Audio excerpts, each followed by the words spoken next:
A frozen wasteland is littered with the bodies of fallen soldiers, the brutal aftermath of a decade-long crusade. The coalition forces gasp for breath, celebrating their hard-won victory as the holy sword pierces their target's heart. The continent's greatest nightmare, the Necromancer Archimonde, stands pinned by a dozen blades as his life drains away. See, for 10 years this war ravaged the land, culminating in a desperate joint operation that finally broke his defenses. It is a complete and utter defeat for the Dark Lord. Standing before him is Berkel Rhineland, leader of the Northern Knights, demanding his surrender in the name of peace. But the dying menace refuses to yield, roaring in fury at the hypocrites who watched millions die of plague. Their eyes lock in a clash of pure hatred. Igniting his final remnants of mana, the Dark Master prepares a desperate spell, shocking the surrounding army. Berkel steps forward to put an end to the madness. Berkel accuses the Dark Lord of raising 20 million plague victims as an army. But Archimonde spits back that the hero is only here for petty revenge, demanding to know if hometown was among the dead. Ignoring the accusation, the righteous knight raises his blade, declaring his crusade is for the future. His unwavering resolve leaves the dark sorcerer completely frozen in shock. Staring into the hero's pure eyes, the villain realizes just how different they truly are before a final, brutal strike sends the Necromancer crashing to his knees. With his enemy brought down, Berkel discards the holy sword to draw his own blade. He demands any last words from the defeated monster. As dark mana swirls around him, the dying villain mutters a final threat. But the knight wastes no time, executing a decisive decapitation strike. The coalition roars in triumph as the continent's greatest nightmare is finally slain. The Dark Wizard's head rolls onto the snow, marking the end of a 10-year war. Reborn as young Lord Klein, the defeated Dark Lord wakes up in a storm-lashed estate. He struggles to control his tiny baby body while his new caretakers watch in awe. Staring at his new mother's portrait, the reincarnated wizard ignores the maid's baby talk, attempting to call upon his dark magic instead. Fists clenched, baby Archimonde screams a command to summon his gatekeepers. The terrifying declaration leaves the maids shrieking in absolute horror. 15 years fly by as the storm gives way to peaceful days. The feared Dark Lord has now grown up inside the elite sword family. Now a dashing teenager, our boy commands the attention of every swooning maid in the estate with his striking silver hair and piercing eyes. But the peaceful stroll is shattered when holy water is dumped straight over his head by Garrison Berkman, a scarred priest of the Holy Order. Dripping wet, Klein stares in disbelief as the priest claims to have seen the Dark Lord's face, silently mocking the holy man's delusional confidence. Drenched in holy water, the young lord demands an end to these ridiculous rituals, but the priest refuses to listen, ordering his servants to capture him. Fed up, Klein runs for his life, screaming his new name. Reincarnated after his decapitation, the Dark Lord woke up in a baby's body and immediately blurted out a forbidden spell. Deemed a demon, he was locked in a monastery at age 3, meeting his fanatical tormentor.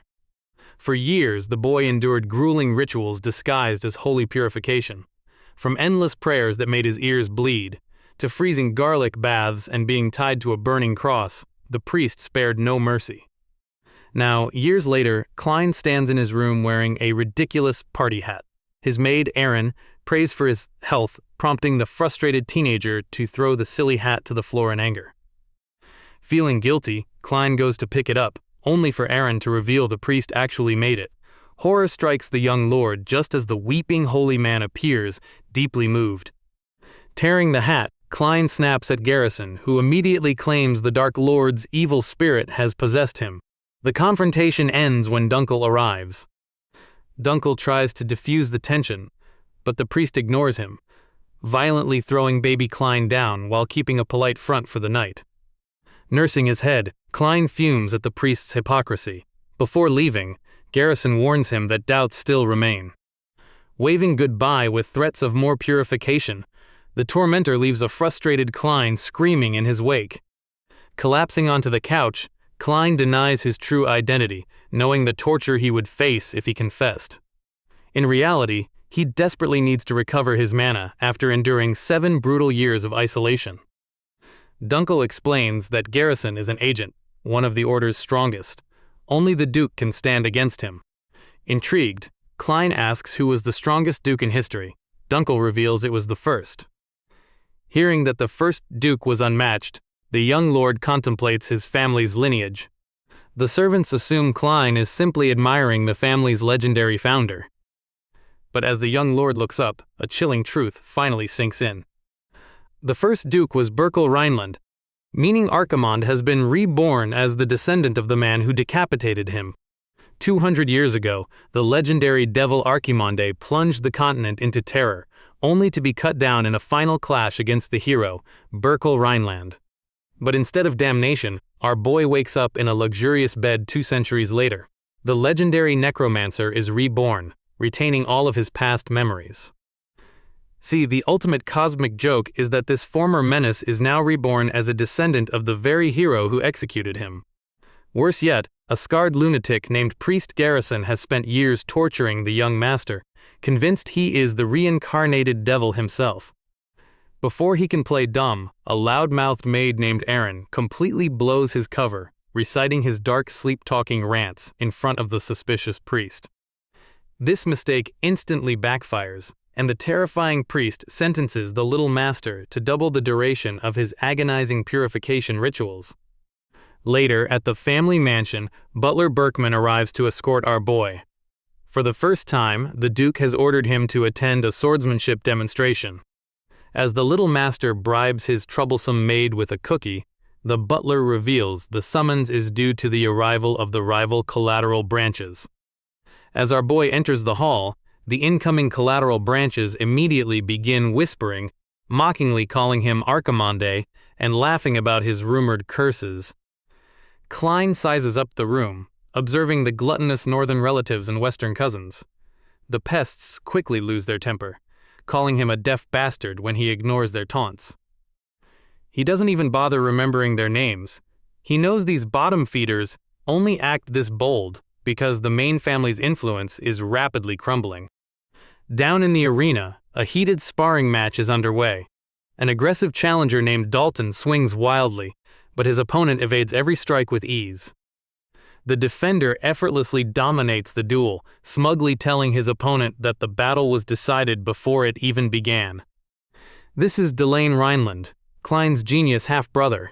He is the sole prodigy whose overwhelming talent keeps the family's legendary swordsmanship reputation alive. Seeing this style for the first time in his new body, Klein's eyes glow purple as Delane unleashes a blinding, aura-infused counterstrike. With his purple eye activated, our boy dissects the battlefield, analyzing the footwork and precise timing of the strike. Dalton can only watch as Delane moves with perfect mana flow, preparing to unleash the legendary Rhineland secret technique. Spinning mid-air, the prodigy executes the meteor sword, crushing his challenger and instantly ending the match in a flash of gold. While the crowd erupts in awe, the smug victor reminds his opponent of the vast difference in their power. Rubbing his eyes after witnessing the magic, the young master is spotted by his brother, who warmly greets his spectator. While Delane acts like the perfect genius, Klein wonders why the leeching collateral branches have returned to their estate. Their conversation is cut short when Heinkel Rhineland, the imposing 7th Duke and head of the family, enters the arena. The Duke praises his eldest son's hard work, recognizing that this level of mana control is unmatched for his age. Invoking the founding hero's final words, Heinkel demands absolute greatness from the family heir, who humbly accepts the warning. But as Heinkel turns his cold gaze toward his youngest son, he reaches out, stating he feels absolutely no mana. Disappointed by his son's complete lack of mana, the Duke coldly walks away. The vultures in the crowd immediately start whispering, mocking the main family's incompetence. Our boy clenches his fist in rage. He cannot believe this is the pathetic legacy the hero Berkel sacrificed everything to protect. The sore loser Dalton tries to salvage his pride by calling Klein a disgrace. But the reborn devil easily exposes Dalton's dirty secrets instead. Enraged, the brute lunges forward only to crash face-first onto the floor, his nose bleeding as the little master walks away. But Dalton crosses the line, screaming that Klein is an illegitimate brat. That single insult instantly triggers the killer instinct inside the former devil. Staring down the trash, our boy wonders how the hero's bloodline could have degenerated into such absolute garbage. Before things get bloody, a knight named Dunkel steps in to end the confrontation, forcing the barking dog to retreat. Later that night, Klein asks Dunkel for a spare sword. Stepping into a quiet clearing, the former Necromancer prepares to copy his brother's technique. Klein dismisses the knight, claiming he just wants to test something out. Dunkel walks away, pitying the young master since someone without mana can never hope to copy the Duke's secret art. But as the former devil closes his eyes, the memory of his brother's strike becomes crystal clear. He visualizes every detail, the footwork, the launch timing, the blade's trajectory, and even the precise flow of mana. Suddenly, a crackling violet energy surges from the boy's eye, forcing the retreating knight to spin around in absolute shock. With a single blinding flash of purple aura, the child unleashes a devastating slash that splits the massive boulder clean in half. While the dumbfounded knight looks on, our boy stares at his sword and smirks, realizing he just copied the legendary Rhineland technique on his first try. Our boy Klein is subjected to a brutal water test. His attendants look on in disbelief at the extreme display. After holding his breath underwater for over a minute, the young master finally gasps for air, furious at the harsh treatment. The scarred guard claims he felt an ominous energy from Klein's room today, using a mere hunch to justify the excessive test. A sudden invitation arrives from Lord Dalton, the man who recently fought a duel. The promise of an apology raises immediate red flags. The letter summons Klein to a hunting contest. Knowing this is a blatant trap to lure him out, he still decides to go. His confidence lies in a secret advantage. After studying Delane's swordsmanship, Klein realizes he has unlocked a terrifying new ability. He can now perfectly mimic any technique he has seen just once. But before he departs, the scarred guard makes a sudden move. The guard insists on accompanying Klein to the contest. He warns that he has a terrible premonition about the journey ahead. As the carriage sets off, the little maid immediately regrets tagging along, completely overwhelmed by motion sickness as they head into danger. Inside the carriage, our boy Klein shows some unexpected tactical kindness, ordering the guard to hand his pillow over to the sick maid instead. Peering out the window, Klein notes how much the terrain has changed. 2 centuries ago, this lush forest was a frozen wasteland littered with corpses from his past life. The young master suspects this landscape shift was the work of his old enemy, Burkle, just as the carriage pulls up to the massive Conwell estate. While the sick maid empties her stomach in the background, Klein analyzes the venue, disgusted by the sheer, wasteful wealth on display for a simple children's hunt. Suddenly, Lord Dalton arrives to gloat, mockingly boasting about the wealth his family squeezed from Klein's lineage while displaying a pack of vicious, starving hounds. Eager for bloodshed, Dalton unleashes the ravenous pack, baiting the mountainside before drawing his bow to officially launch this trap of a contest. Dalton immediately shows off his archery skills, shooting down his own hounds to kick off the hunt with a sick display of dominance. The noble punk then turns his attention to the sick maid, mockingly grabbing her to assert control. But before he can do any real damage, our boy steps in, grabbing Dalton's wrist with a crushing grip that warns him to back off. Nursing his bruised pride, the arrogant lord retreats to his horse and challenges the young master to follow him into the woods. Knowing he is walking into a trap, Klein orders his guard to stay behind but hands him a magic signal scroll just in case.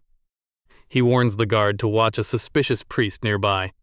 If that priest vanishes, tearing the scroll will instantly alert Klein by branding his hand. With the backup plan set, the little general rides out alone, tracking Dalton's path deep into the darkening forest trail. When he finally catches up, he finds Dalton crouching over a pile of dead hounds, licking his bloodied blade in a chilling display of madness. Dalton drops his act, pointing his blade and declaring that our boy is the final prey of this hunt. The noble punk threatens to cut off Klein's head and mock the Rhineland family as a pathetic laughingstock. To make sure there are no slip-ups, Dalton signals his backup, and a horde of hidden assassins surrounds the young master.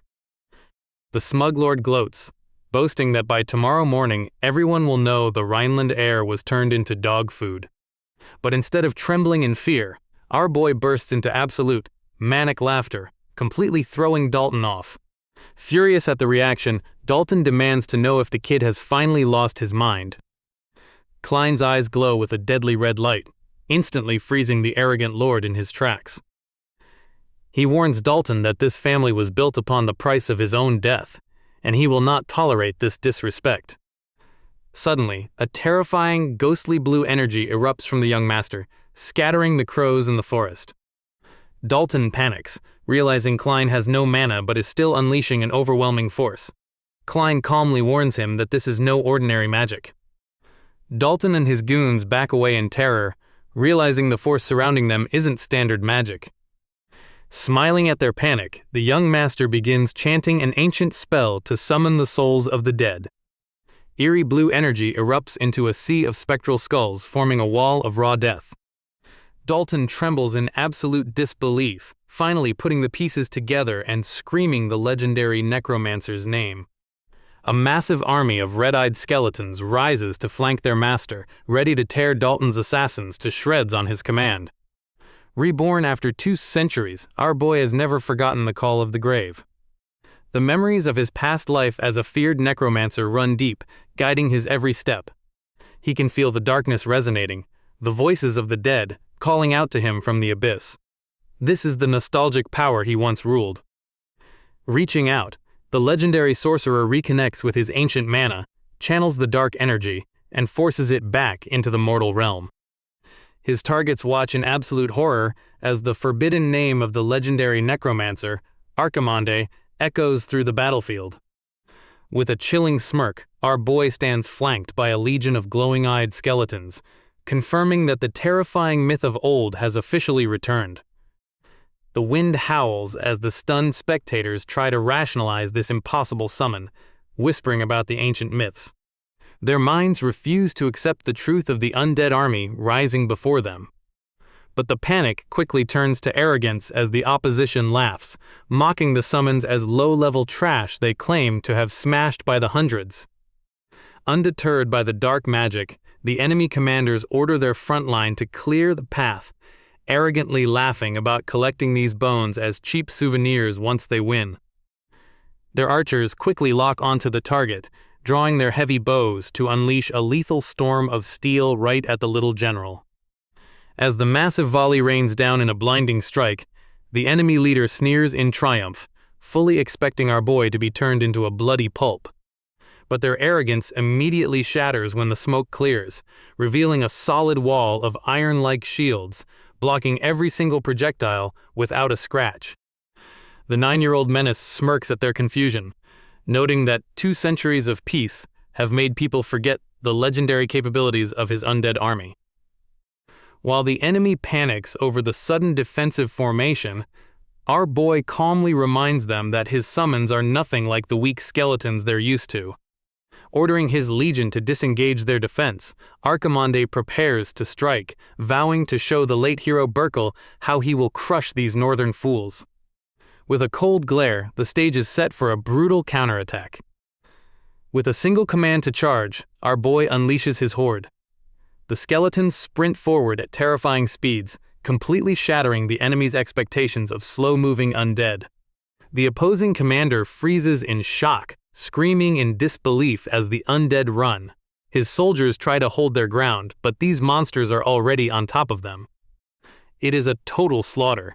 Blood sprays everywhere as the front lines collapse, leaving the enemy leader desperately begging his terrified troops to maintain formation. Before they can even regroup, the little general calls in his skeletal crossbow unit. The sight of armed undead archers sends the enemy into a panicked retreat.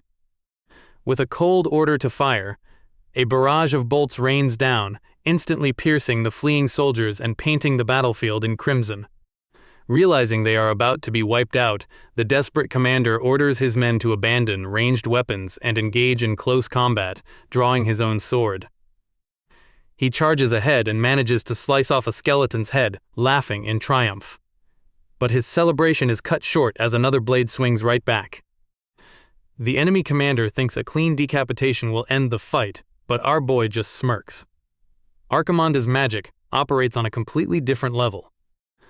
Horror strikes as the decapitated summon calmly reattaches its own head.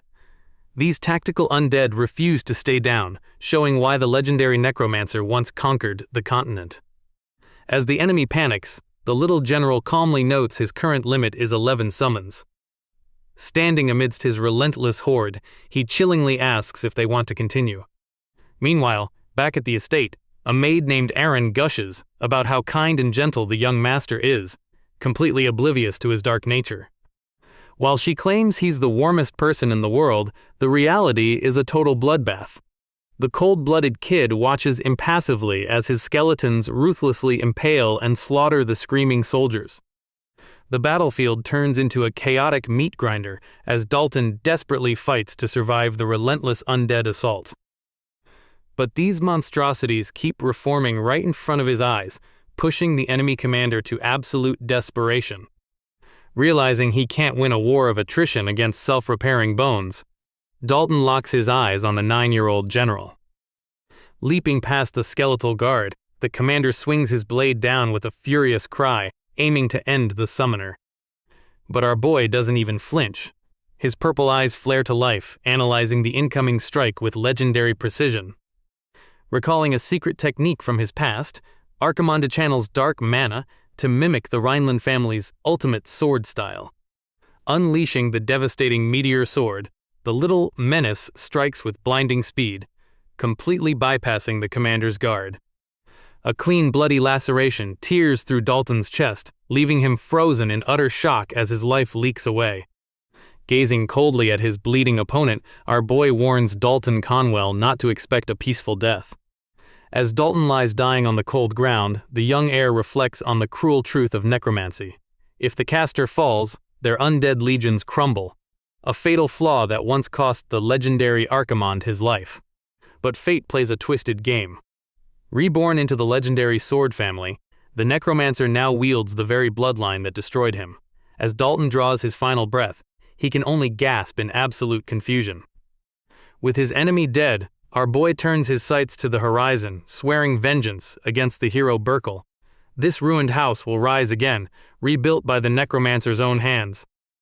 But Dalton's nightmare is far from over. He wakes up locked in pitch-black darkness, his limbs bound by heavy iron cuffs to a spiked torture chair. A shadow approaches. The legendary Necromancer Archimonde stands before him, revealing that they are now in the afterlife, a realm designed to punish the wicked.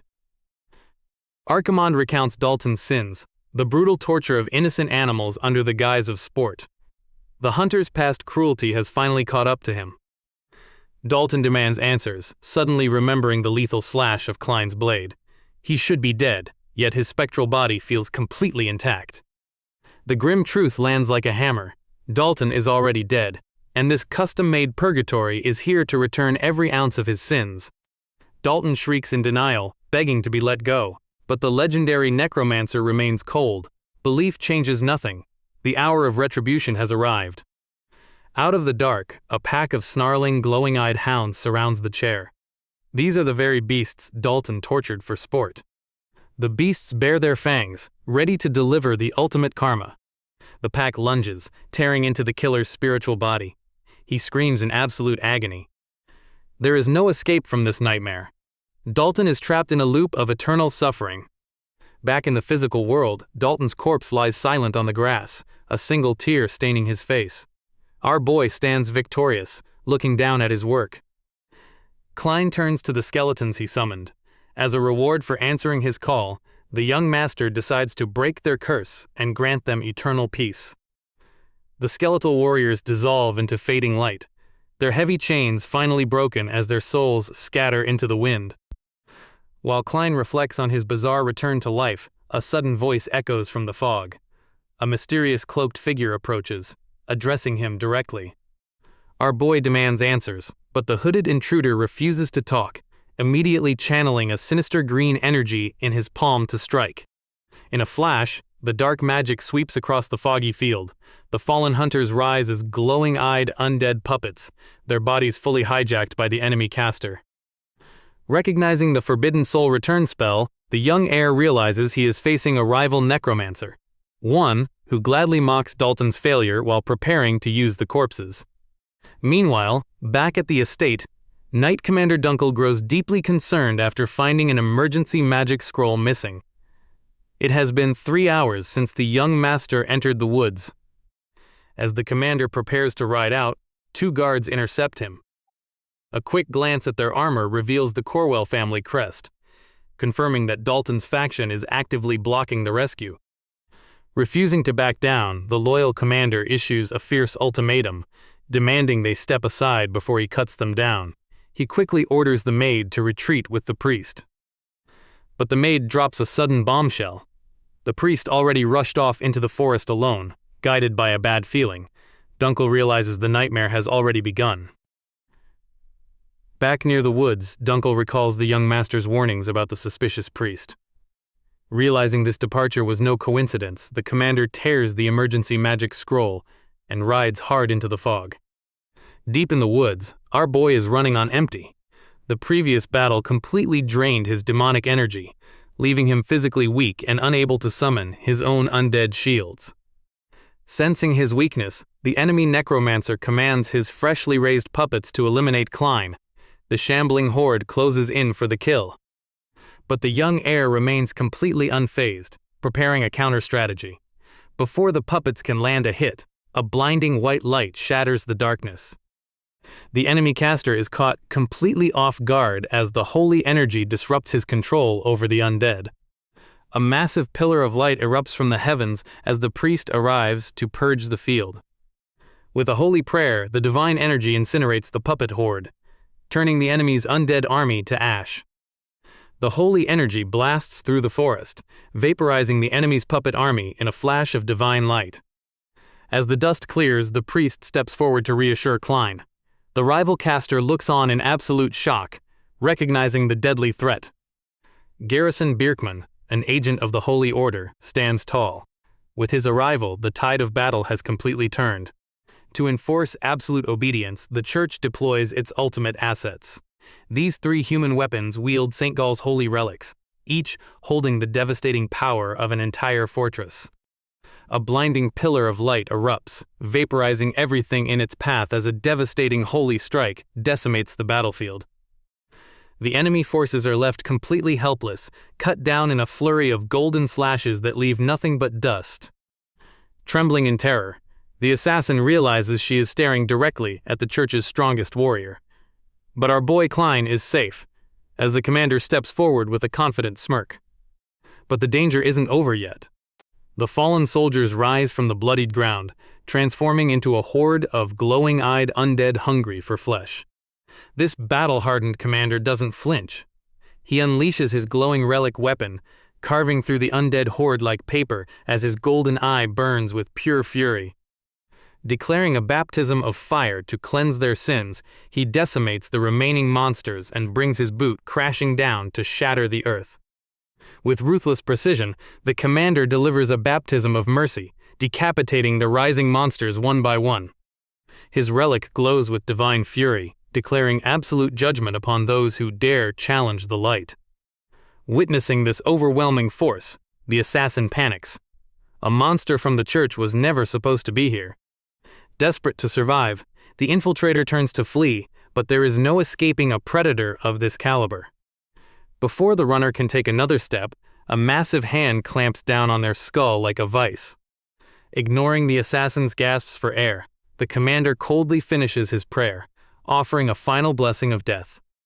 With a brutal crunch, he crushes the threat, sending the severed head rolling right to Klein's feet. Our boy Klein watches in awe. By merely stepping forward, the commander's aura shredded 20 bodies to pieces. The scarred commander reveals he detected the stench of necromancy and rushed directly to the scene. He grabs Klein's shoulder with a blood-soaked grip, his sharp eyes narrowing in suspicion. The commander notes that the dark energy doesn't seem to match the dead monster. Staring down at the child, he searches for any hint of deceit. Feeling the vice-like grip tighten, Klein knows one wrong move means death. Fortunately, a loyal guard named Dunkel rides in frantically, interrupting the commander's interrogation. The severe backlash of necromancy takes its toll, and our boy collapses. As Dunkel catches him, Klein quietly admits he was forced to kill young Master Dalton. Back at the Conwell estate, Count Delkin Conwell slams his fist in absolute fury. He refuses to believe his honorable knight of a son could ever be an assassin. In the grand trial chamber, Heinkel lays down the hard facts, revealing Klein never changed his statement and exposing a paper trail of 20 mercenaries dispatched directly from the Conwell estate.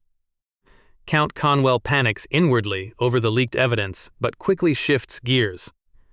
The court doubts the young master could kill an official knight with 0 mana, giving the conniving count his opening.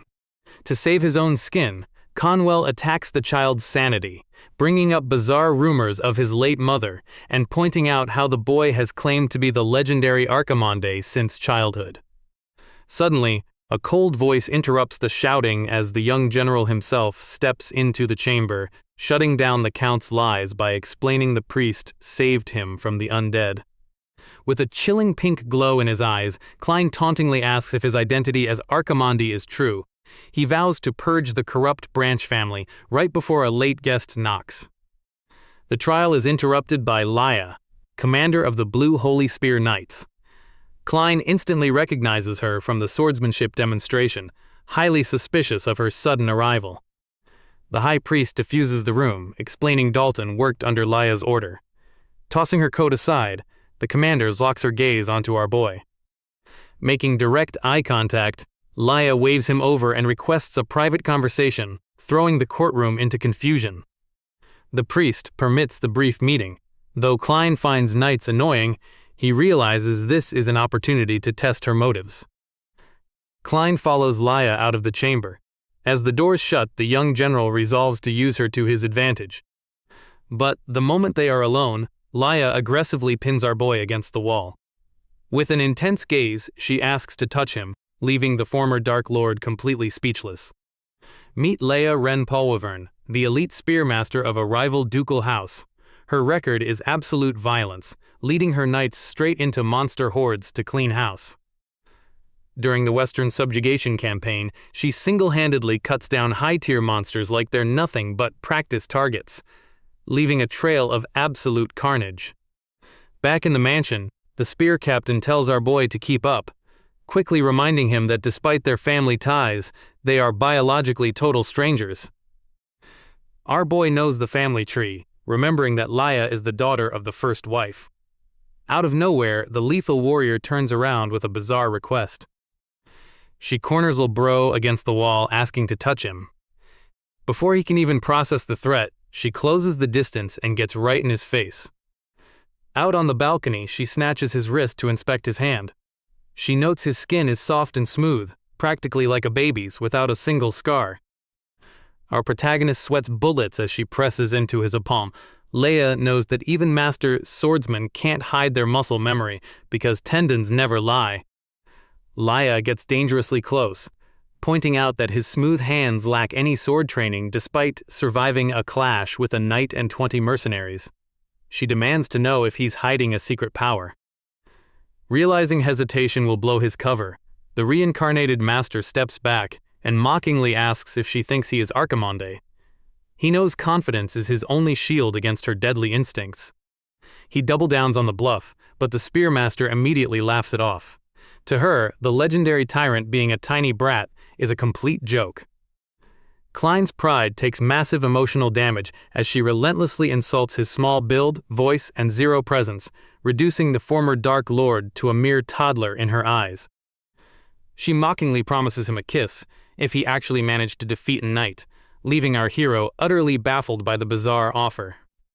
As they finally head inside, the warrior notes the real Archimonde would never accept such a thing, leaving the young lord to walk into the banquet hall with his guard fully up. Inside the grand hall, our boy knows a peaceful resolution is impossible. The corrupt court will never believe a supposedly useless second son defeated an elite knight in self-defense, and the Duke demands answers. Instead of wasting words, The young lord draws his blade, shocking the spectators and forcing his rivals to brace for an immediate escalation of violence. Klein points his sword directly at Count Conwell, demanding they settle the dispute the northern way, through a brutal trial by combat. In this ancient northern custom, there are no limits on weapons or techniques. The rules are simple. Whoever survives the duel is legally declared in the right. The reincarnated tyrant ruthlessly lists the Count's crimes, using the insults thrown at his new family as the perfect pretext to lock his enemy into a corner. Amused by the turn of events, the Duke of Rhineland officially approves the duel, instantly rendering all previous charges null and void. Knowing the kid has no mana, the Count sneers and plans to send a lethal champion to execute him. But the Dark Lord only smirks, ready to turn the battlefield into a total slaughterhouse. Conwell accepts the death match set in 4 days. But our boy plans to use the Count as a stepping stone to rebuild his family from the ground up. Back in the mansion, the heir of Rhineland loses his mind. Delane screams that a trial by combat is suicide, but Klein remains calm, pointing out their father already approved it. Desperate to protect his sibling, Delane offers to stand in as his champion. However, our boy shuts it down instantly. Klein explains that sending the future heir to fight would only give their enemies a legal opportunity to assassinate the family's crown jewel. He understands his brother's frustration, but this fight is necessary to restore his own name. He has no intention of stepping aside. Overwhelmed, the older brother recalls the day his baby sibling was born, remembering how he vowed to protect him. He waited 7 years for Klein's return, only to watch him walk into a death match. Suddenly, Delane grabs our boy in tears, leaving the young lord completely baffled. A guard interrupts with news that Conwell has chosen his champion. Randall, an excommunicated knight from the Empire who distinguished himself in battle. The messenger begins to reveal the dark reason behind the knight's banishment, hinting at a beastly opponent. See, Randall was banished for his uncontrollable urge to kill, leaving a literal sea of blood in his wake.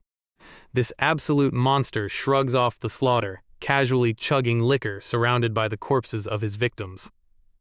Learning his target is a kid, the psychotic killer smiles, eager to hear another child scream in agony. But our boy remains dead silent, completely unfazed by the threat of a beast. Our boy receives his custom-made weapon, but there is a catch. The blacksmith warns that this blade will shatter upon contact with mana. Still, the young lord accepts it. Moments later, the 9-year-old menace steps into the arena. The crowd is stunned that a powerless lord with 0 mana actually showed up for the duel. Up in the VIP seats, the nobility doubts the boy stands a chance. They wonder why the family didn't send out the stronger heir Delane instead. As Klein scans the field for his opponent, a massive shadow looms overhead. The brute makes his grand entrance, crashing down right before the young lord. This towering titan is Randall, the great warrior of Conwell. He looks down at our boy like he's nothing more than a bug waiting to be crushed. Randall mocks the boy's thin limbs, promising to snap his neck, but the little general remains completely unfazed by the giant's menacing threats. The giant lunges forward to grab him, but Klein glides backward in a flash. The onlookers mistake this tactical retreat for terror, assuming the boy is already running. In reality, the young lord didn't retreat out of fear. His body simply reacted on pure instinct, recalling the brutal torture he endured in his past life. High in the VIP stands, a young blonde commander watches closely. Defying her mother's orders, she remains to witness if the rumors about this powerless boy are true. Back on the dirt, our boy plays it off as a stiff neck before dropping a massive insult, mocking the giant for being abandoned by the Empire. Infuriated by the disrespect, the towering brute loses his mind, unleashing a devastating downward strike to crush the insolent brat. But the giant only grabs empty fabric. In a split second, Klein sheds his jacket, letting the massive fist obliterate the stone floor below. As the shocked crowd screams that the young master has vanished, Randall is left holding nothing but a jacket. Our boy steps back into view, completely unscathed. Klein knows a direct confrontation is suicide. Parrying a titan like Randall would shatter him instantly. Up in the stands, Delane watches in horror, remembering how he warned the young lord that this duel was just a death trap. But the little general didn't listen, choosing to put the family's future on his own shoulders. As the giant charges, Klein draws his custom blade, unleashing a blinding counterslash that forces the brute to freeze. Randall barely escapes, jumping back as the kid's strike splits the arena floor wide open. The warrior mocks him for running, but the pressure triggers dark memories of Klein's past life as the legendary Necromancer Archimonde. Annoyed by the pest, Klein unleashes a sliver of his true murderous intent. The sudden, suffocating pressure makes the giant panic and leap away, leaving the crowd completely baffled. Sweat pours down the giant's face as he shivers from the sudden pressure, seeing the phantom image of a grim reaper looming behind our boy. But the young lord has no intention of relying on dark magic. To honor his new family, he vows to conquer this arena using nothing but his blade. The arena erupts in cheers as the spectators realize the powerless lord is actually holding his own, sending shockwaves through the VIP box. Refusing to believe he's outmatched, Randall prepares his trump card. He pumps massive amounts of mana into his veins, forcing his muscles to swell to their absolute limit. With explosive speed, the Titan launches himself forward, bringing down a lethal strike to crush the young master once and for all. As the massive strike comes down, our boy's eyes lock onto the flow of mana. He reads the giant's technique and sword path perfectly. Randall swings with absolute fury, screaming for the brat to die, but Klein's instincts are too sharp. The earth-shattering blow detonates the arena floor, kicking up a massive wall of dust. When the smoke clears, the brute is left staring at empty air. He realizes the powerless lord read his strike in a split second. Floating right behind the giant's blind spot, the young master unleashes his family's signature meteor sword, carving a bloody path right across the Titan's back. The crowd erupts in absolute shock. The giant screams in agony, unable to comprehend how a boy with 0 mana could pull off such a high-level technique. Even the elite blonde commander watches in stunned silence. Our boy's cold purple eyes lock onto his opponent, proving he is a deadly force to be reckoned with. Inside the Rhineland estate, the Duke wrestles with his guilt. He allowed the duel because his son stepped up to defend his mother's honor, even though the opponent is a deadly Imperial knight. Paralyzed by his past failure to protect his family, the Duke clenches his fists in despair. But his guard remains confident. He knows the young master never picks a fight he cannot win.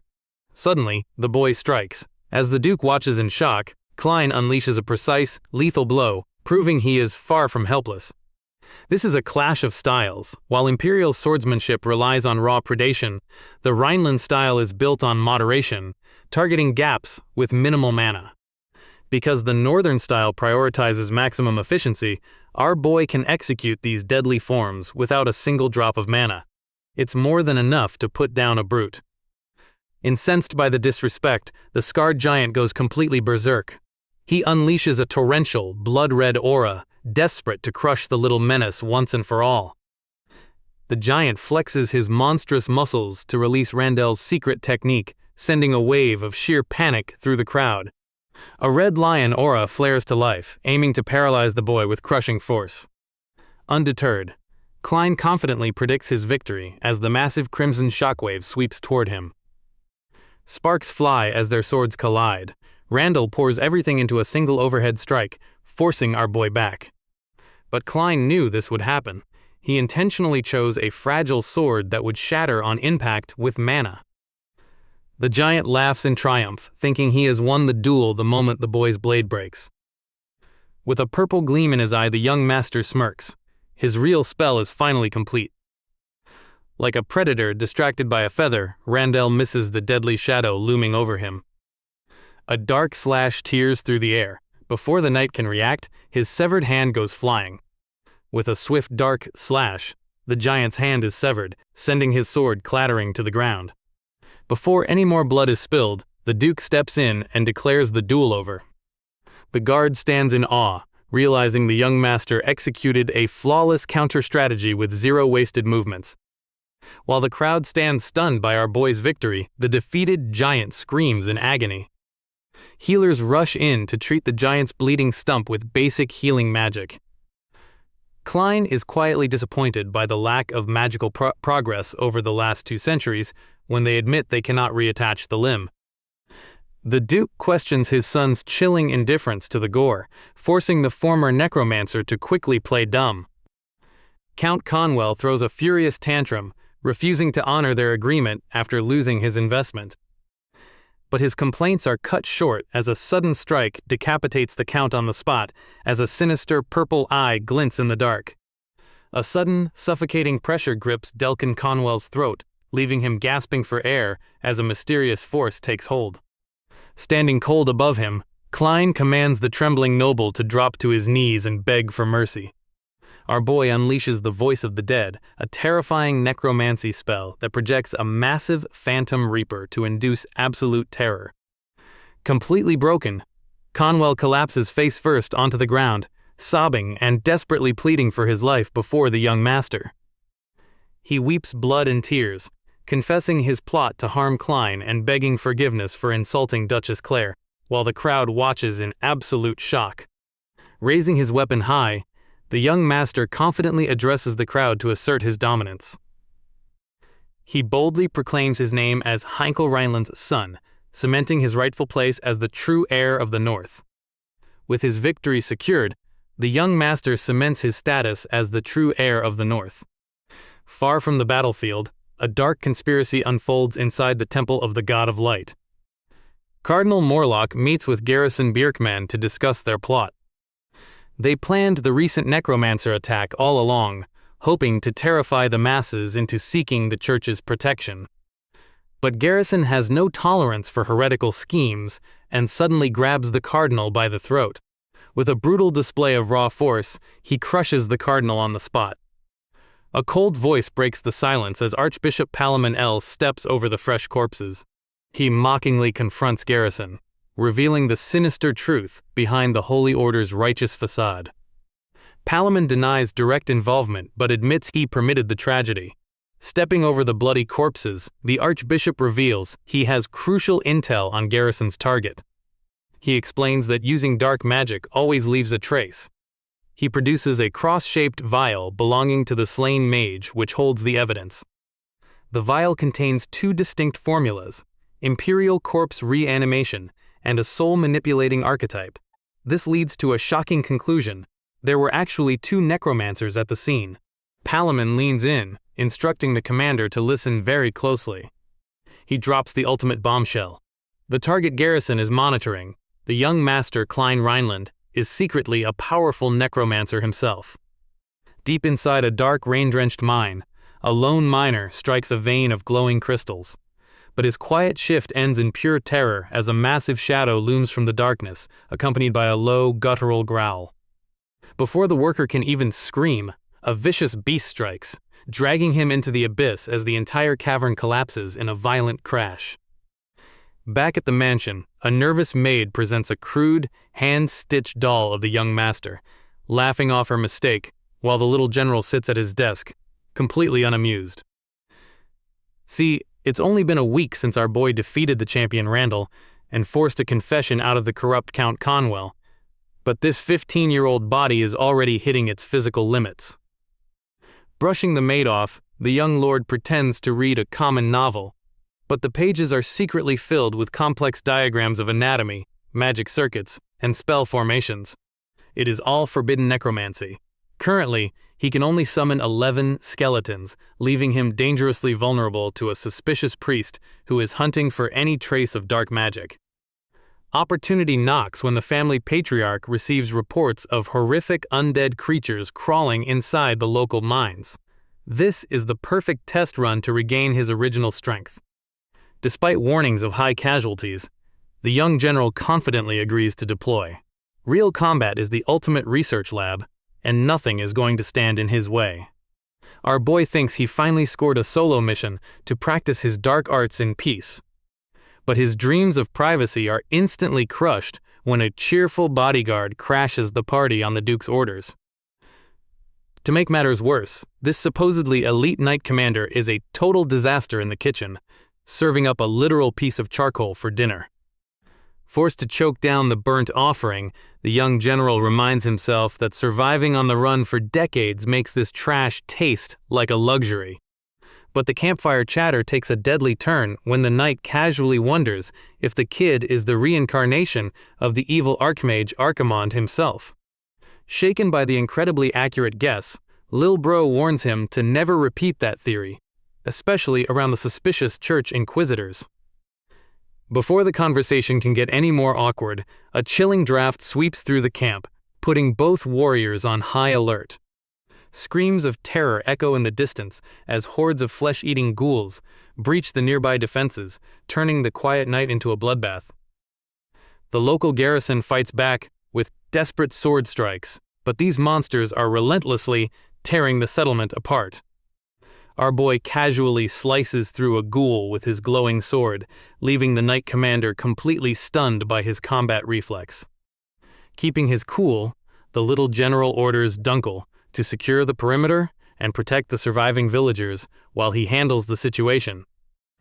The survivors gasp in disbelief when they learn the identity of their savior, but Archimond immediately cuts to the chase, demanding to know when the undead first appeared. Examining the corpses, the young lord confirms the exact same reanimation magic that targeted him in the forest is at play here. A trembling villager reveals that the disappearances started 2 months ago, right after the Count's family sealed off the local mines. Overcome with rage, the man grabs Archimond, demanding to know why the Rhineland family ignored their desperate pleas for help. The grieving son points to the freshly slain ghoul, crying out that the monster they just put down was actually his own father. But empathy is a foreign concept to a legendary necromancer who has witnessed countless empires fall. Unleashing a terrifying aura, Lil Bro tells the crying villager to shut his mouth, coldly asking why he should carry the blame. Archimond coldly tells the villager to target the actual culprit, sparking a mysterious blue flame in his palm. The little general chants a spell to guide the suffering spirits, causing the fallen corpses to glow with energy. Upholding his name as Klein Rhineland, our boy performs a massive extraction, pulling the souls of the deceased into the air. While the villagers watch in shock, the spirits communicate with Archimond in a silent, ancient tongue, delivering their final message. Dunkel instantly recognizes the legendary soul resonance technique from 2 centuries ago as the villagers watch in disbelief. With their torment finally ended, the glowing spirits dissolve into the night sky, freed from their horrific curse. Moving toward the mines under the full moon, the knight commander asks what the spirits revealed to him. The young master calmly reveals the spirits thanked him and begged for revenge, leaving the guard in tense silence. Haunted by the legends of the dark archmage Archimond, the knight commander reaches his breaking point. Drawing his blade, the warrior places the cold steel near the boy's neck, demanding to know his true identity. After 7 years in a monastery, the young master Klein Rhineland returns to the estate. Rumored to be the reincarnation of the necromancer Archimond, his lifeless pitch-black eyes only fuel the dread. Soon terror grips the estate as dead cats begin turning up one by one, first in the kitchen, then the backyard garden, day after day. By the next day, a total of 7 lifeless felines are discovered, sending the household into absolute panic. Whispers spread like wildfire among the servants. They gossip about his cursed blood, dark arts, and his self-proclaimed identity as Archimond, pointing all their suspicion directly at the child. Despite the panic, the little master remains indifferent, staring out his window. The guard watching him wonders if a child this young could truly be behind the madness. But the silence breaks at night. Under the cover of darkness, the guard spots our boy sneaking through the hallways carrying a lantern. The guard follows him closely as the young master ventures deep into the dark, windy woods. As crows caw overhead, the path leads straight into a desolate cemetery. The guard is left bewildered, wondering why on earth the child would come to such a creepy place. Creeping behind the tombstones, the guard tries to get a closer look. What he witnesses next leaves him utterly paralyzed with shock. Our boy is sitting right in front of the pile of dead cats. When confronted, he casually claims he is performing a funeral rite. leaving the guard completely stunned. Klein explains the cat deaths were caused by a highly contagious disease. Rather than performing some dark rite, he is disposing of them to stop the spread, but the guard remains on high alert. The young master insists on doing the dirty work himself, but Dunkel draws his sword, demanding to know who the boy really is. Our boy calmly quotes the Rhineland maxim, that actions not origin define a person. He points out it is the only reason a peasant like Dunkel could rise to command. Klein dares the guard to cut him down right here if he truly believes the rumors, putting his fate entirely in the knight's hands. Faced with such chilling resolve, Dunkel lowers his blade. He admits he is not fully convinced, but declares he serves the house's second son, not a devil. Moving deeper, the two enter a dark, abandoned mine shaft. Lighting a torch, they find themselves in a cavern littered with human remains. The stench of rot fills the air, and Klein warns that these corpses are the walking kind, as a horde of undead emerges from the darkness. As they are surrounded, our boy activates his necromancy, summoning blazing blue spectral skeletons to form a defensive line. With a cold command to charge, his summoned soldiers throw themselves headfirst into the decaying horde. Klein's summoned skeletons launch their assault, shredding the decaying horde with absolute force. The veteran knight stands frozen, unable to believe low-level skeletons can move with such precision, but our boy just scoffs, asking if his summons are really that unusual. As they move deeper, Dunkel warns that they are heavily outnumbered by at least 40 more hostiles approaching from the darkness. Unfazed, the little master begins chanting, unleashing his mana to release the shackles of the fallen souls. He calmly explains that converting suppressed undead is just basic tactics when dealing with enemy necromancy. Just like that, a fresh squad of glowing skeleton soldiers rises to even the playing field, leaving the knight utterly speechless. With a cold command, Klein orders his vanguard to charge, thrusting both of them straight into the chaotic brawl. He orders the rear guard to support, tearing the rotting corpses to shreds in a display of pure martial efficiency. Dunkel watches in absolute awe. Skeletons are supposed to be bottom-tier trash, but these summons coordinate and strike like a disciplined elite army. In moments, the cavern falls quiet as the final enemies are put down, leaving their skeletal legion standing victorious over the slaughter. The veteran knight stands in absolute disbelief at the child's absurd power, but Klein demands they go in alone, forcing Dunkel to trust him until the end. Pushing deeper, a drop of fresh blood lands on the young master's face. Out of the darkness, a desperate plea for help echoes. Dunkel rushes forward to find the survivor, but the bloodied victim can only whisper a grim plea, begging the intruders to end his life. The torchlight reveals missing villagers hanging from the ceiling. Our boy realizes they were kidnapped for a forbidden ritual to mass-produce undead. Footsteps echo as a mysterious hooded figure steps forward, mockingly calling this basic knowledge for any necromancer. Unveiling her hood, the red-haired woman addresses him with shocking familiarity as Lord Archimund, the devil of the continent. Later, after winning the trial by combat, our boy walks off the battlefield. Accompanied by Dunkel and a tiny maid, he heads to change his clothes. Sensing a presence, Klein glances back. Around the corner, a nervous blonde girl hides, questioning why she is even spying on him. In the past, necromancy was the ultimate terror, culminating in the Archimund incident where millions of undead invaded the continent, and at the center of it all was one man. Though the hero ended the war, today's practitioners have devolved into mere imitations, raising simple skeletons to fight. But the red-haired woman standing before our boy is different. Revealing herself as pale, she exudes an ominous presence.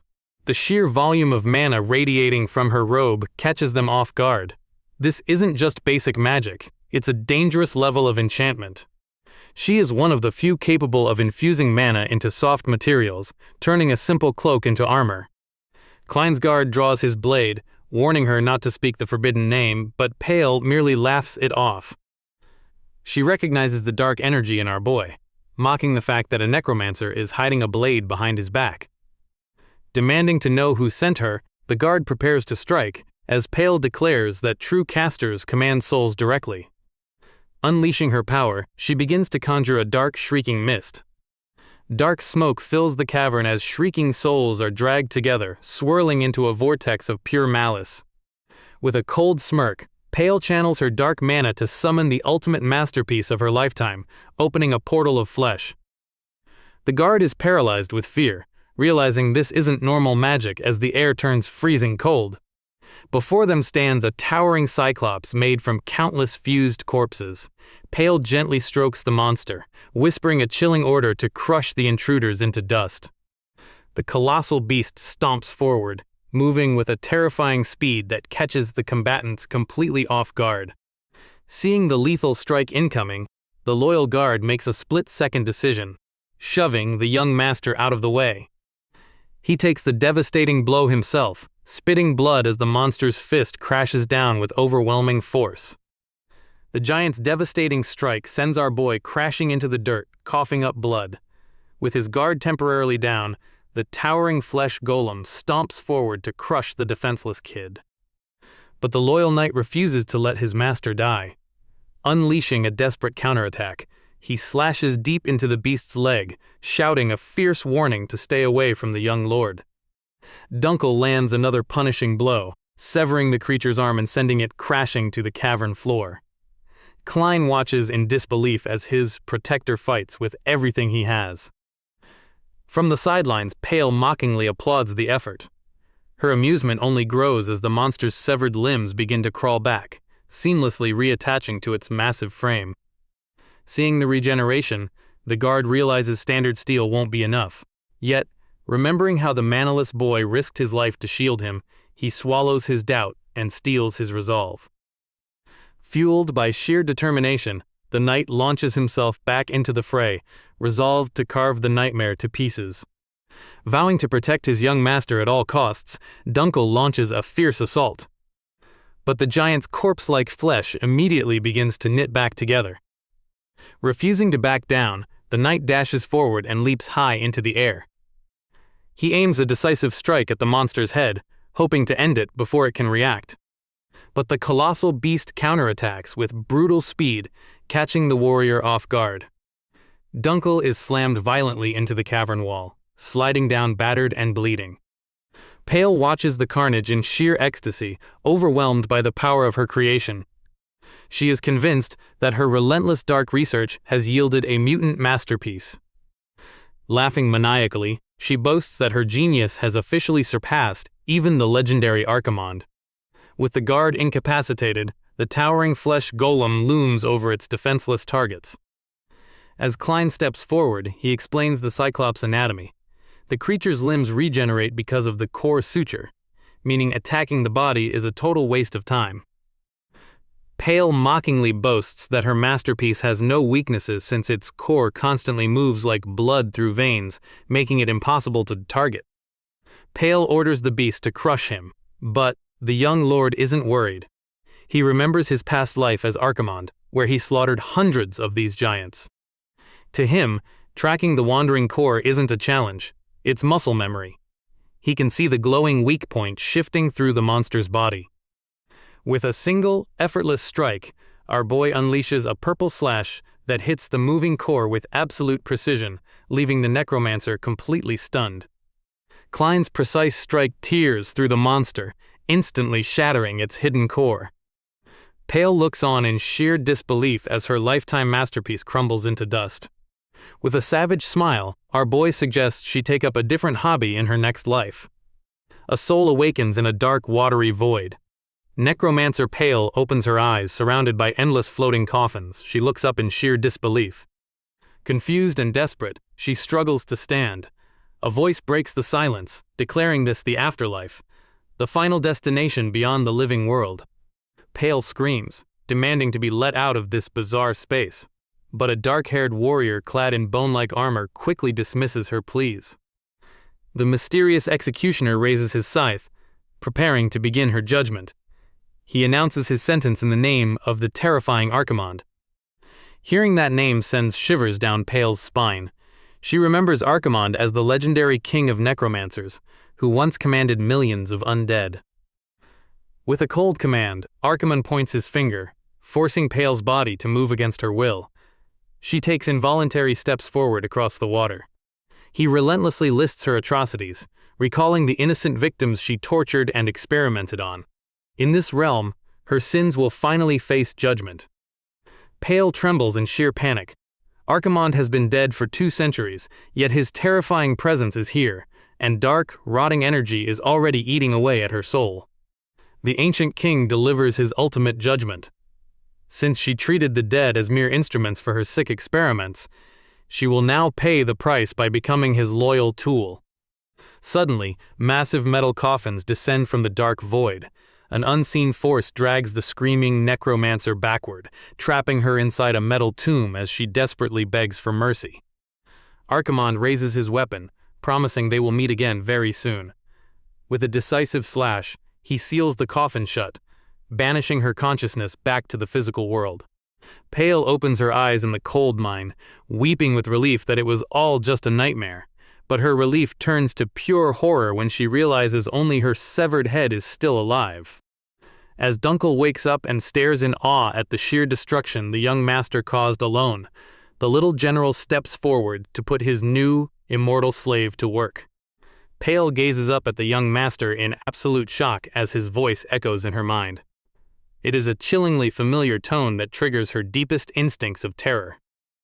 Looking at his reflection, the truth hits her like a physical blow. The legendary king of necromancers, Archimonde himself, has returned to the living world in this child's body. Before she can scream his name, Logan silences her with a single finger. The cold authority in his gaze leaves no room for defiance as he demands answers. He lays down a ruthless ultimatum: reveal who sent her north and she receives a painless death. Refuse, and she will remain a severed head for all eternity. Terrified of eternal torment, the necromancer yields to the pressure. She grits her teeth, prepared to spill every secret to escape this living nightmare. With Dunkel recording every word, the interrogation finishes. But as the young master prepares to leave the mine, Pale frantically begs to know her fate. Logan turns back with a chilling smile. Reminding her of his promise, he gathers his dark magic to finally grant her the release of death. Instead of a quick death, our boy unleashes flesh-eating insects to slowly devour the necromancer's remains. As the crawling swarm covers her face, she screams his name in absolute agony. With a cold thank you, Logan walks away, leaving his tool to be consumed. Leaving the mine, the dark mage returns to the Rhineland estate to deliver his report. Inside the office, the Duke reviews the grim findings, shocked that the Empire is turning a blind eye. Using his identity as Klein, the young master confirms the massive army of undead they encountered. The Duke immediately orders his knights to investigate, praising his son for surviving the deadly mission. Playing the modest child, our boy credits sheer luck and Dunkel's protection to hide his necromancy. Impressed by the feat, the Duke decides to reward the young prodigy. He presents him with an apprentice knight insignia, a massive honor for his age. Dismissing his son to rest, the Duke wonders how a child survived against an armed necromancer. The Duke's advisor orders a letter sent to his brother, declaring the genius he has searched for is right here. Wearing his apprentice insignia, Klein realizes this restricted rank will keep his secrets safe from prying eyes. Since the suspicious priest Garrison cannot enter this military zone, our boy is free to rebuild his family's glory. Suddenly, the maid Erin tackles him in a painful hug, nearly breaking his spine. She warns him that Garrison is already here, freezing the young master in sheer panic. He remembers the priest's ruthless nature and absolute hatred for anything unclean. Before he can run, the towering priest corners him with a cold greeting, ready to expose the necromancer. In the dense forest, desperate servants search for the missing young master Klein, trying to track down the elusive kid before it is too late. They are running out of time before the purification ritual, completely unaware the clever young menace is hiding right above their heads. Klein refuses to return to Garrison, remembering the brutal punishments he suffered before. He waits in silence until the search party finally moves back toward the mansion. As night falls, a terrifying nightmare about his father startles him awake. Realizing he fell asleep, Lil Bro prepares to climb down. A sudden thud shatters the quiet night. Klein freezes in terror as two massive red-eyed northern grizzly bears corner him from below. These savage apex predators are built for tearing flesh. One wrong move, he will be ripped to shreds by their razor-sharp claws. Without his necromancy, our boy is completely defenseless. Huddled in the freezing cold weather, he has no choice but to wait them out. In his past life as Archimond, he was once a legendary necromancer. Yet he was reborn into the family of the very hero who killed him. Haunted by painful memories of betrayal and labeled a cursed child, he shivers alone under the starry night sky, desperately fighting to survive. Klein wakes up shivering in the dark forest, only to find himself riding on the back of his family's imposing guardian, Garrison. Confused and freezing, our boy wonders if he has died and ended up in hell. The scarred warrior reassures him he is very much alive, having easily pacified the massive grizzly bears that cornered his tree. Even burning up with a fever, Lil Bro demands to be put down, openly questioning why his tormentor would bother saving his life. Looking up at the crescent moon, Garrison explains that a child's future holds innocent potential that shouldn't be cut short. But his tone turns deadly cold. If this kid chooses to embrace the dark or proves to be the evil mage Archimond, mercy is off the table. Garrison drops a final, chilling promise. If our boy is indeed the legendary Necromancer, the Guardian will execute him personally. Later, the tense rivalry resumes at the mansion as the two stand face to face following Garrison's return from urgent business. Garrison holds up a cross-shaped vial containing ectoplasm, a substance designed to detect spiritual energy. Klein immediately panics, realizing his own demonic energy is in danger of being exposed right on the spot. Garrison explains that he personally eliminated the rogue necromancer who attacked in the forest. But the tracking device reveals a damning truth. There wasn't just one necromancer presence in the woods, there were two. Although Garrison remains calm, the sheer pressure radiating from the scarred commander makes our boy's heart hammer in his chest. Lil Bro's instincts scream a warning, realizing he has zero combat experience and cannot hope to copy the commander's high-tier techniques. Knowing his survival is on the line, he listens as Garrison delivers a chilling command. Perform necromancy right now. If Klein shows basic corpse control, the order might show mercy, but using Archimond's soul manipulation will mean instant death. Despite the looming threat of execution, the 9-year-old menace simply smirks, mocking the hypocritical commander who previously tortured him. The legendary hero Burkel Rhineland once muttered those exact same words about protecting a child's potential, a memory that still haunts him. Our boy refuses to let Garrison dictate his fate. Remembering his past defeat, he knows he died because he was weak, but this time he will make his own rules. Clenching his tiny fist, the 9-year-old menace declares he will decide who he becomes. He is done running, facing down the commander with absolute resolve. Since Lil Bro refuses to cooperate, Garrison decides to force his hand. Dropping the vial, the scarred warrior prepares a preemptive strike. The commander moves like lightning, throwing a massive punch straight at the kid. With zero room for error, Klein must dodge the lethal blow. Our boy throws himself to the ground, pulling off a desperate evasion, as Garrison's attack shatters the air around him. To the commander's surprise, the young menace manages to shatter the ectoplasm vial instead of fighting back, destroying the evidence. The loud commotion alerts the mansion's servants, who rush in to find Garrison apparently attacking their young master. Seizing the distraction, Klein reaches to draw his weapon, but his sheath is empty. Garrison is already standing over him, holding the kid's own sword. Garrison easily disarms our boy, coldly noting that a necromancer has no use for a sword. Realizing the commander is dead set on executing him, Klein prepares for the worst. Garrison unleashes a devastating strike, but the young menace manages to dodge. Instead of fighting back, a smirk spreads across Lil Bro's face as he targets the tracking vial. A massive explosion shatters the hall, blowing the room apart in a shower of stone and dust. Amidst the smoke and coughing servants, Garrison stands tall in the ruins, but his interrogation is suddenly cut short.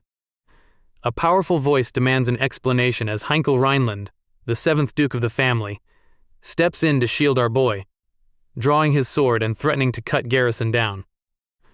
The Duke demands an explanation from Garrison, threatening him with a drawn blade, but the scarred agent remains unfazed under the pressure. Behind them, our boy Klein is smirking. Everything is going according to plan, setting his stage perfectly. Rhineland's knights rush in, forming a wall of steel to protect their lord. The air grows thick with hostility. Klein knows knights are highly sensitive to bloodlust, planning to stall until reinforcements arrive.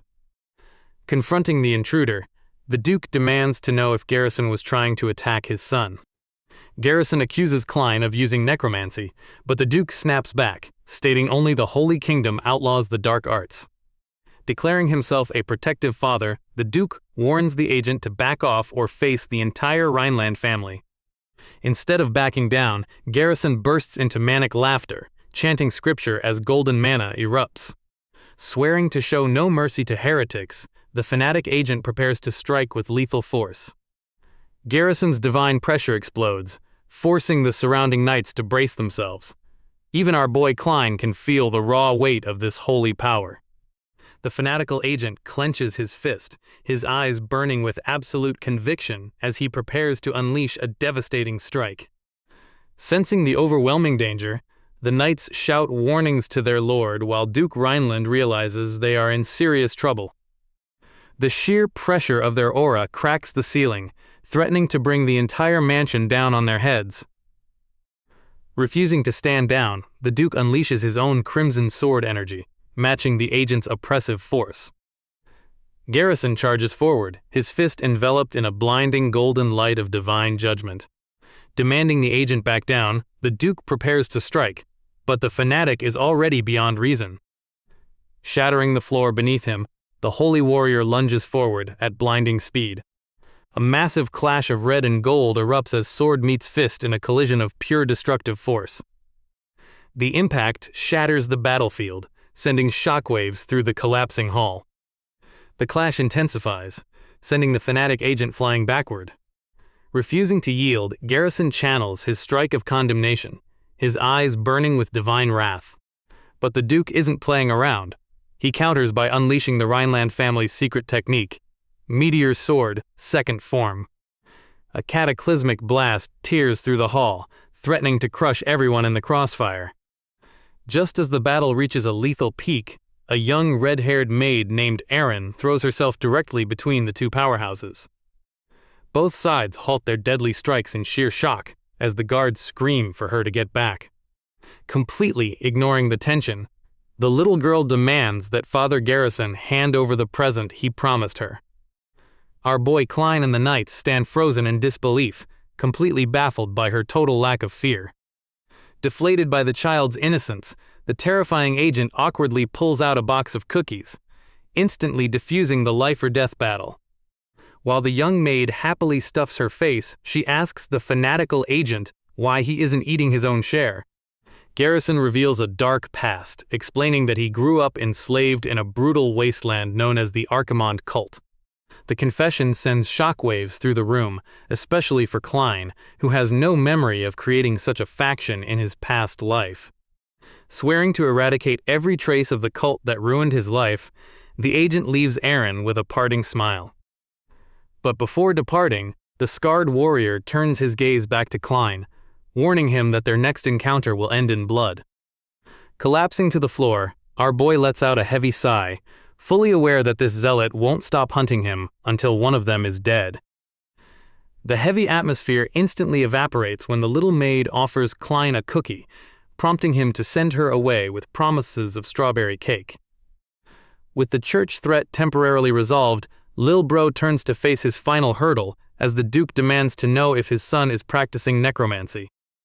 Confronted by his father, Klein admits he is practicing necromancy, preparing to spin a calculated web of lies. Lil Bro claims he found the forbidden texts inside his late mother's annex, completely throwing the Duke off guard. He explains that survival left him no choice, pointing out that his lack of mana made traditional swordsmanship impossible. Without his dark magic, our boy would have perished against the Empire's hidden threats. Now the young master lays down a bold proposition: use him as the family's secret weapon.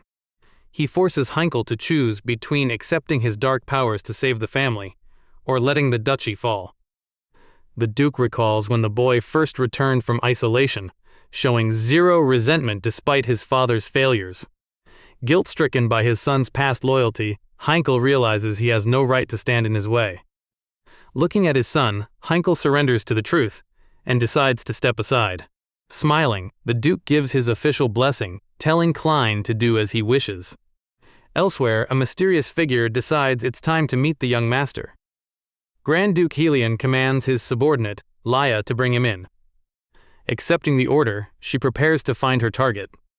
A sudden explosion rips through the night as a mercenary squad gets absolutely pulverized by a monstrous red-eyed giant that is lurking in the dark shadows. Emerging from the dust is a massive red-eyed titan, who easily caves in the face of any desperate mercenary daring to stand against him. There is no escape. The beast ruthlessly slaughters every fleeing warrior to seize a mysterious, glowing blue gemstone from their bloody, lifeless corpses.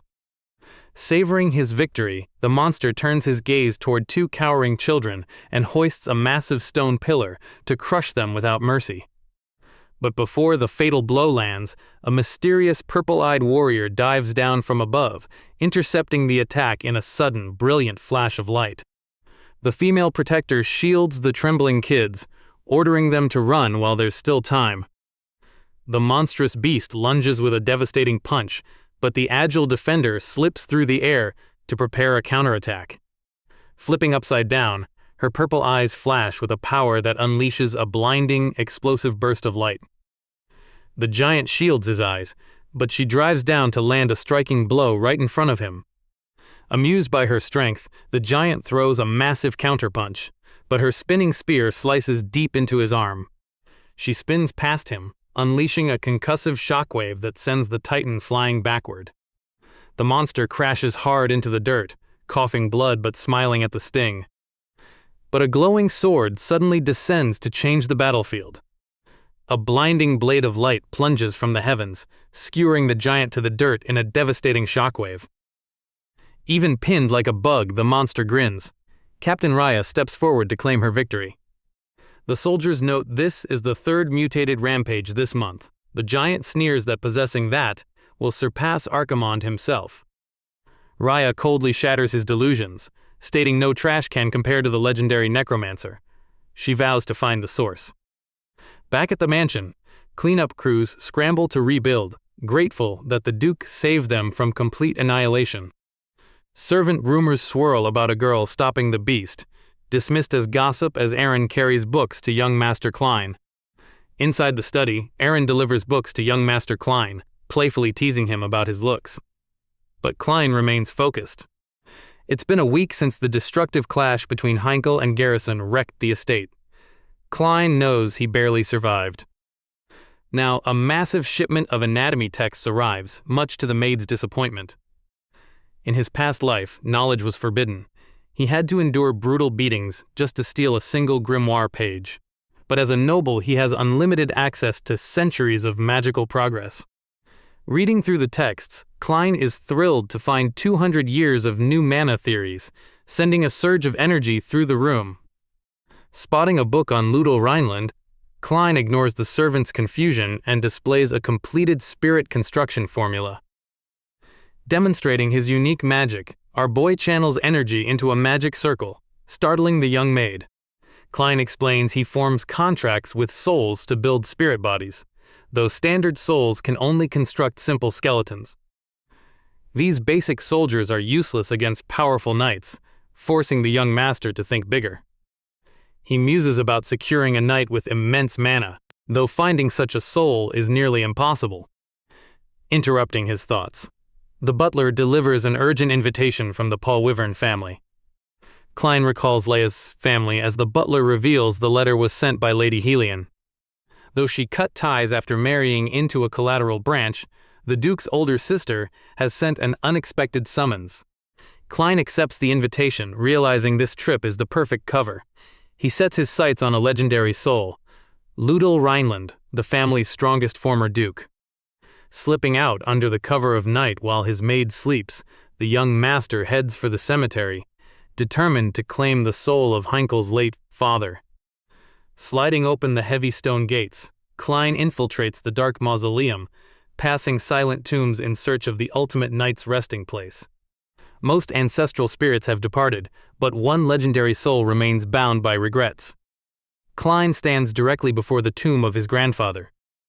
Unleashing his blue mana, our boy initiates the contract to summon the warrior's spirit. The ancient coffin surges with power as the spell begins to bind the legendary knight. The ancient tomb breaks open as a towering blue spirit rises from the coffin, completely absorbing the surrounding demonic energy. To contract this high-level Death Knight, Klein must either subjugate the soul or gain its consent, but the legendary warrior immediately recognizes his arch-nemesis, Archimonde. Unwilling to easily trust a necromancer, the spirit unleashes a colossal blue blade to execute the intruder on the spot. But our boy blocks the strike head-on, proposing they settle this through combat, while the knight smirks at his descendant's sheer audacity. The battle begins as our boy leaps forward to clash with his legendary grandfather. To conquer the continent, the Empire must crush 3 independent houses, including the Northern Rhinelands. Now, Helion, leader of the Collateral Branch, summons young Archimonde. The trap is set. Unfazed, our boy orders his loyal subordinate Dunkel to prepare their departure in 3 days. Dunkel warns the invitation is a suicide mission, but the young master refuses to back down. Archimonde wants intel, even if he has to raise undead puppets to start an internal war. Dunkel rejects the dirty tactics, but the main family is broke while the Collateral Branch lives in luxury. When Dunkel chooses knightly honor, Archimonde is relieved. He doesn't need to play by the rules. With the ghost of his ancient rival reflected in Dunkel, the reborn necromancer prepares his own dark path. Deep in the woods, a blue-flamed beast lunges. It is time to strike. Predicting the beast's standard attacks, our boy clashes head-on, matching the monster's speed. The opponent is shocked. A mere necromancer shouldn't be able to wield a sword with this skill. Archimonde isn't winging it. He analyzed past legendary duels, using this fight to master their transitions. Activating his purple eye, the young master seeks a weakness, but the beast smiles, claiming he's wide open. A massive energy blast erupts, but the monster is stunned to find his opponent still standing. Leaping into the moonlight, Archimonde aims to take the opponent's back and end the fight. But the beast turns instantly. Their weapons collide in a blinding explosion of light. The impact is too much. Our boy lands hard as his blade snaps clean in half. Still, the beast is impressed. Blocking mana-infused attacks with a 0-mana body takes insane talent.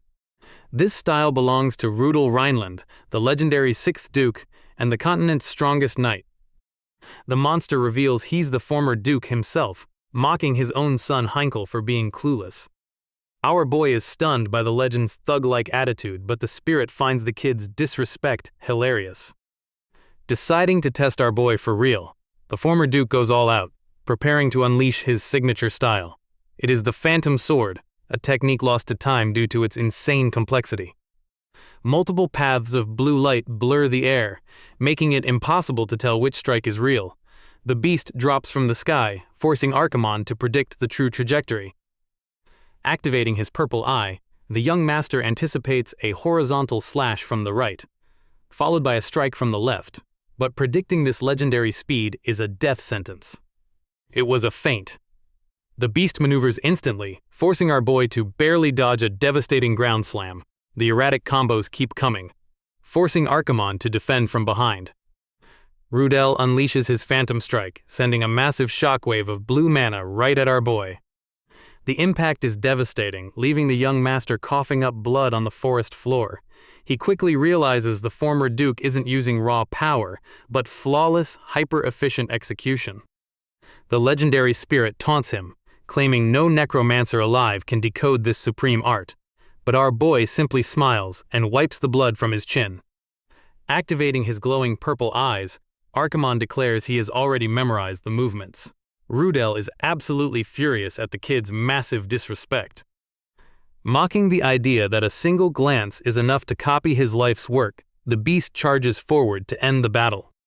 As the blue Phantom Sword erupts once again, Archimonde counters with his own purple energy arcs, mirroring the exact same style.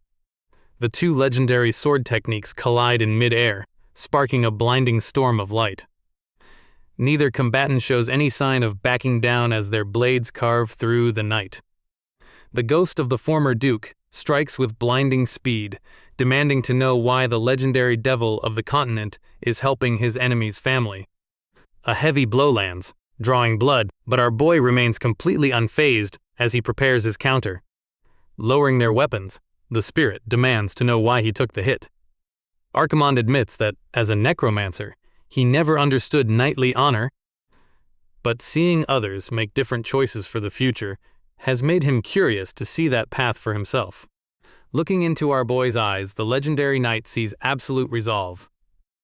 Intrigued by the kid's answer, Rudel Rhineland decides to accept the contract, hoping his own regrets will finally be resolved.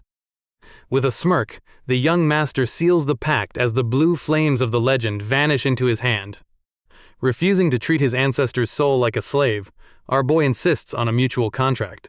Even a villain has standards. Reciting the sacred vows, the Duke surrenders his regrets, while Archimonde swears to light his path. The magic circle ignites, unleashing a blinding blue pillar that binds the legendary knight to his descendant. Now a Death Knight, the spirit asks if the kid can handle the consequences of this curse. With his legendary servant secured, the young master prepares to march. It is time to visit his aunt. Meanwhile, a nearby girl wakes up babbling about cookies before immediately passing out again, oblivious to the contract. Inside the mansion, young Master Klein lies completely drained, prompting his maid Erin to wonder if he kicked the bucket. But our boy is just suffering from severe mana exhaustion after spending all his energy summoning a powerful Death Knight. Erin isn't buying his excuses, cornering the little general about his suspicious late-night activities and sending his anxiety through the roof.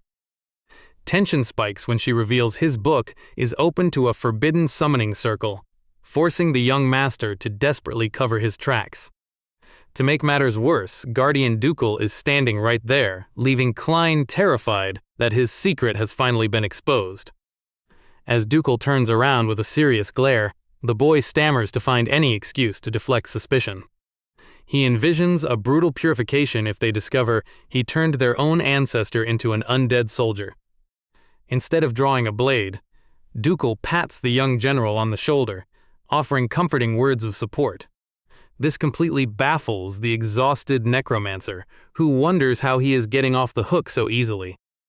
Ducal explains to the young maid that Klein is entering a critical phase of development, completely misinterpreting the boy's dark exhaustion. Ducal completely misinterprets the boy's exhaustion as puberty, leaving our boy utterly speechless as the knight offers support. Klein desperately denies the misunderstanding, but his frantic protests do nothing to stop the knight from laughing it off. To make matters worse, Ducal walks off to report this supposed milestone to the Duke, mentioning Delane went through the same phase. Left in absolute horror, the little general prepares to leave, only to come face to face with Laya right outside his door. The lady of the Falvern family has arrived in person to escort Klein to his meeting with Grand Duke Helion today. Klein suspects Helion is ruling over the Falvern family like a tyrant, using their lady as a simple errand girl. Knowing she could become a massive threat, Klein plans to assert his dominance, but is startled when Laya boards his carriage. With Aaron relegated to riding a horse, Klein attempts to switch carriages, but Laya coldly shuts him down, demanding they leave. Trapped alone inside the carriage with Laya, the little general immediately feels the suffocating tension. The Falvern family is fractured, split between the Grand Duchess faction holding real power and the conservative faction led by Laya. Before they